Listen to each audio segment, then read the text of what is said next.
Keluaran 32 ayat 19 dan 20. Dan ketika ia dekat ke perkemahan itu dan melihat anak lembu dan melihat orang menari-nari, maka bangkitlah amarah Musa. Dilemparkannya lah kedua loh itu dari tangannya dan dipecahkannya pada kaki gunung itu.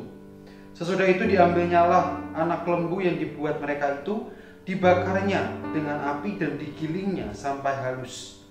Kemudian ditaburkannya ke atas air dan disuruhnya diminum oleh orang Israel. Selamat pagi Ibu, Bapak, dan Saudara. Bagaimana kabarnya hari ini? Saya berharap Ibu, Bapak, dan Saudara memiliki sukacita dan damai sejahtera yang daripada Allah dalam menjalani hari ini. Di Indonesia kita mengenal berbagai macam namanya ritual, berbagai macam ritus.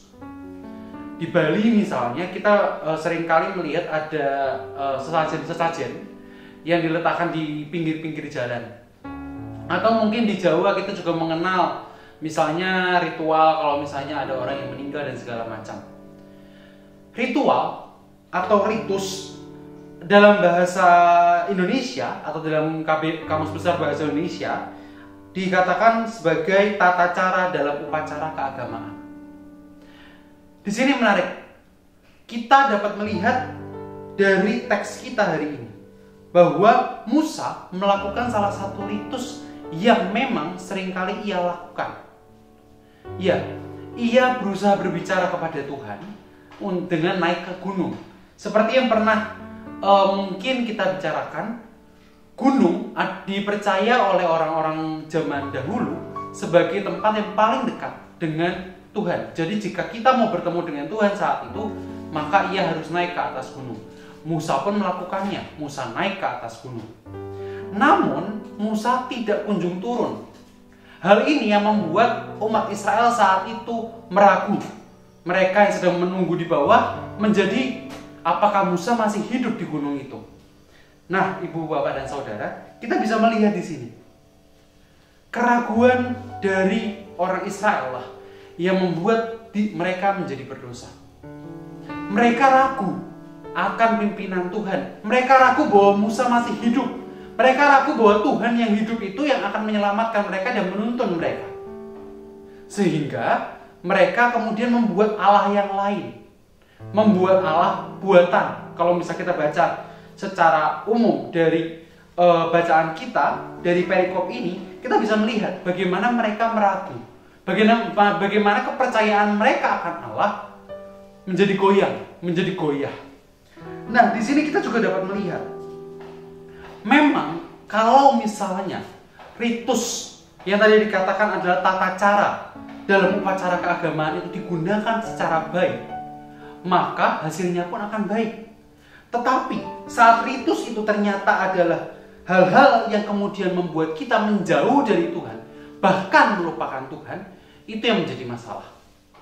Jika kita berdoa, bersaat teduh, mengucap syukur kepada Allah, itu adalah hal yang baik dan tentu Allah menyenangi itu.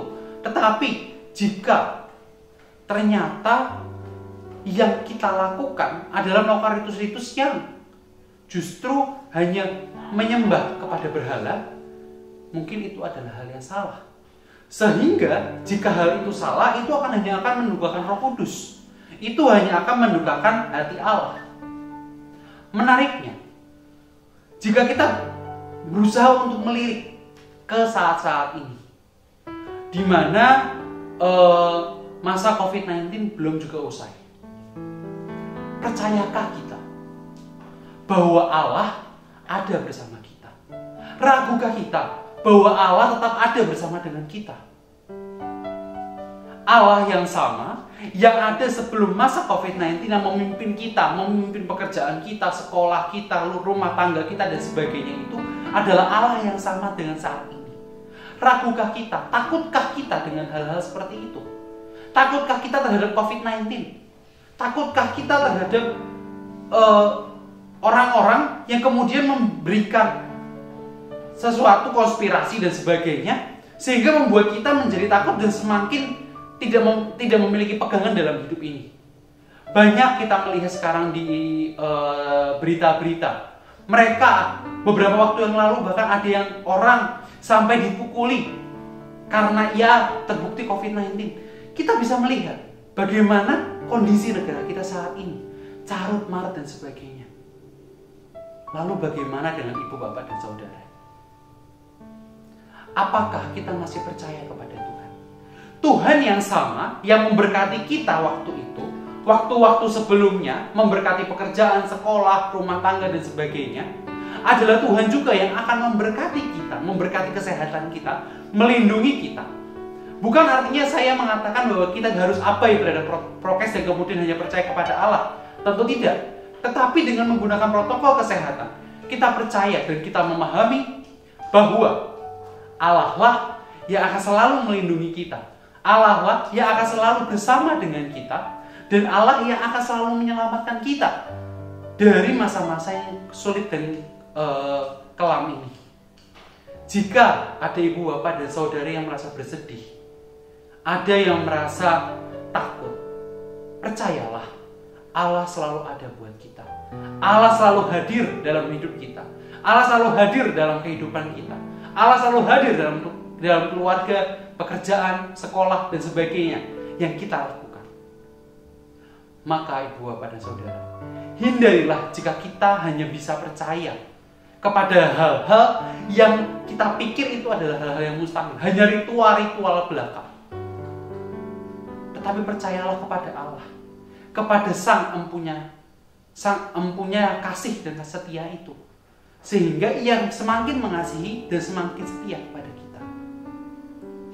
Kiranya renungan kita pada pagi hari ini mengajarkan kita bahwa bukanlah ritual yang diinginkan oleh Yesus, tetapi bagaimana iman dan hati kita, kepercayaan kita kepadanya, yang dapat terus menumbuhkan kepercayaan dan keberanian bagi kita untuk kita boleh menjalani hidup ini di dalam dunia dan di masa sulit seperti ini. Amin. Mari kita berdoa. Ya Allah Bapa kami yang baik, kami bersyukur karena Tuhan sudah mengingatkan kami bahwa kami tetap harus berpegang kepada Engkau, berpegang kepada Sang Empunya hidup itu, berpegang kepada Sang Empunya kasih dan setia itu. Ajar kami ya Tuhan untuk kami tidak lagi tergantung kepada ritual-ritual yang tidak dapat memuliakan nama-Mu, tetapi ajar kami ya Bapa untuk kami boleh percaya hanya kepada Engkau, percaya hanya kepada Sang Pemilik hidup itu, Gembala kami yang baik. Kami berdoa ya Tuhan untuk hari ini, kiranya Tuhan yang menyertai kami hari ini dan selamanya. Dalam nama Yesus kami sudah berdoa dan mengucap syukur. Amin. Selamat pagi Ibu, Bapak, dan Saudara. Selamat menjalani hari ini. Dan saya berdoa untuk Ibu, Bapak, dan Saudara supaya tetap diberikan sukacita dan damai sejahtera di dalam menjalani hari-hari ke depan.